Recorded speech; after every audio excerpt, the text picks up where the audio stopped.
What's up, everybody? Jason here with another review.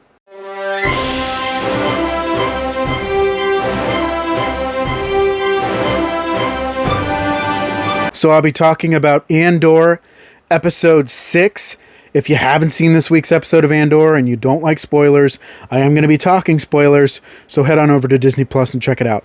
But if you've seen this week's episode, or if spoilers don't matter, you've been warned. Let's get going with the video. So as I suspected, as I had mentioned last week, this was part 3 of a 3-part story structure. And I really like that. I like that we're taking our time to kind of get into a story that lets the climax, that means that you don't rush into anything to just try to make it happen. You can really show a lengthy action set piece, much like this, like an hour-long action set piece, instead of kind of, have like 20 minutes of story and then like 5 minutes action at the end. It really gets the juices flowing, if you know what I mean. The problem with that is it's really hurting reception on the show, because with it being a weekly format, people find the first couple parts a bit, and I'll admit, a bit boring, but because there's no action or anything in that. But of course, you're looking at a beginning, middle, and end. So everything's leading, the first 2 episodes are leading into the third one. So this week was the heist that that they've been building up to over the course of the last couple episodes. Things look like they're going to go well, very much at first, and then they go wrong, horribly wrong. What I really did like was the action set piece, was this set piece of this this cosmic event they call the Eye, that they're supposed to use, that they're trying to use to cover up their escape. And it's just this visual spectacle. That's the one thing I really like about the show, is it's a much more of a visual spectacle than any of the other shows. I really enjoyed Book of Boba Fett. I enjoyed The Mandalorian. But I even enjoyed Obi-Wan. But because they use the volume in those shows, there's some limitations to what you can do. And don't get me wrong, the backgrounds look amazing, but there are times where it does feel a bit flat, because, it kind of is, but you can definitely tell they put a lot of time and effort into these set building, and not using the stagecraft that the other shows do. Nothing against stagecraft. If used properly, it does look very, very well, and those shows have made very good use of stagecraft.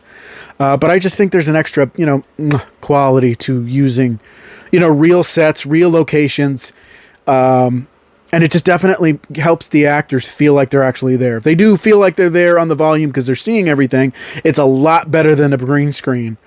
But I don't know. There's just so much more you can do with actual set pieces, and that show definitely demonstrates what it can do with real sets.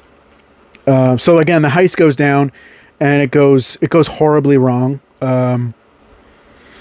We lose Lieutenant Gorn, Tyraman, and then Nemec, who is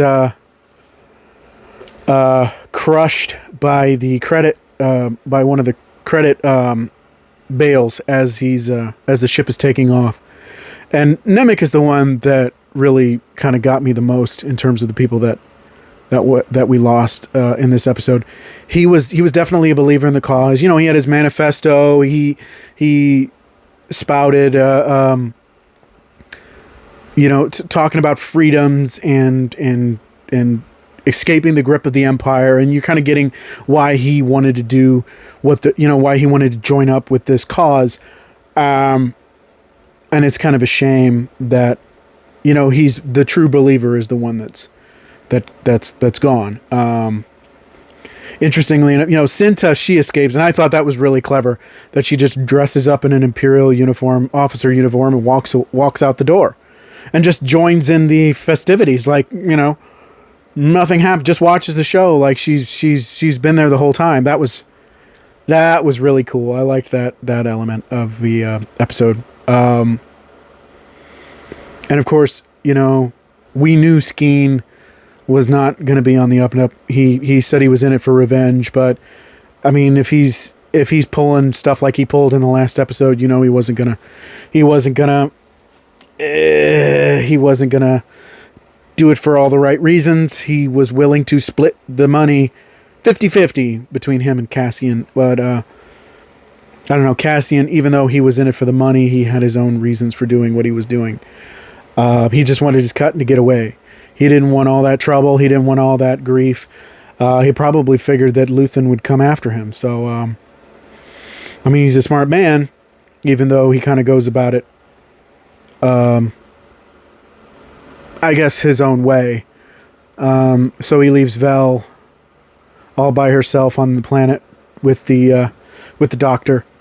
And I thought it was interesting that Nemec wanted Cassian to have his manifesto. Like that was his dying wish was to give him that manifesto. So I wonder what kind of ideas that's going to put in Cassian's head. And obviously that might help shape him into being more of the rebel that we know from Rogue One. So I'm very excited to see more of his transformation moving forward, because I think that's kind of where we're going with this season. I'm realizing now that we're going to see him transition from just a bit of a scrounger, a bit of a liar, a cheat, to barter, trade, and steal whatever he has to in order to survive, to being a full-blown rebel. And that'll be pretty cool, because I can't wait. I can't wait to see that. Also, Luthen's shop is such a rich place for Easter eggs. It's incredible. I saw some, I noticed some things that I hadn't noticed before, like some of the Wookiee, more of the Wookiee weapons that were on display, as well as, and I didn't notice this until I had watched the previous episode. Again, the Shankara stones from Indiana Jones and the Temple of Doom are actually in his back office. I thought that was really cool. It's just nice to see them throwing these other nods or Easter eggs to other Star Wars projects or Lucasfilm things. That's why I'm such a big fan of this stuff. I just really like that's why I really like this. I can appreciate the long road that it's taking to get to some of these stories. But anyway, I'm going to give this episode a 5 out of 5. It kept me on the edge of my seat, and I really enjoyed it, and I can't wait to see more. I can't wait to see more. I can't wait to see where we go next. Let me know what you thought of this week's episode of Andor down in the comments. Don't forget to like, share, subscribe, click that notification bell to get updates on all my future videos. Thank you so much for watching, as always. And until next time, may the Force be with you. Bye.